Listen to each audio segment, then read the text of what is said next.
C'est à huis clos que les discussions relatives au projet de loi de révision constitutionnelle se sont déroulées à Lomé au Togo ce vendredi.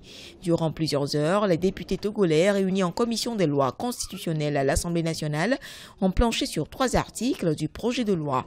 Il s'agit de la limitation du mandat présidentiel à 2 sans rétroactivité, de la limitation du mandat législatif et du mode de scrutin uninominal à 2 tours.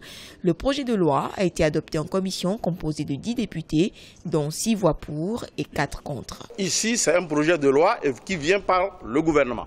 Alors, lorsque un porteur d'un texte vient à l'Assemblée nationale, un amendement ne peut pas aller à l'encontre de la voie que veut tracer le porteur.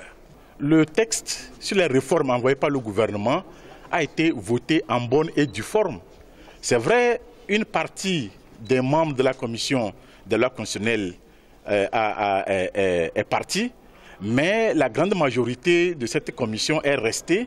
Elle a fait son travail, elle a voté le projet de loi qui a été amené. Au sein de la commission, l'opposition maintient sa position, le retour à la Constitution de 1992 dans sa version originelle.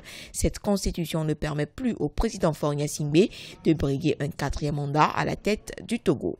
Ils ont déposé un projet de loi de révision constitutionnelle pour la paix, disent-ils, et ils ne peuvent pas accepter les amendements que nous avons proposés. Nous avons notre document qui récapitule les 48 amendements. S'ils veulent les étudier pour retourner, parce qu'il ne faut jamais oublier que notre objectif c'est le retour à la Constitution de 1992. Mais les manifestations tiennent plus que jamais.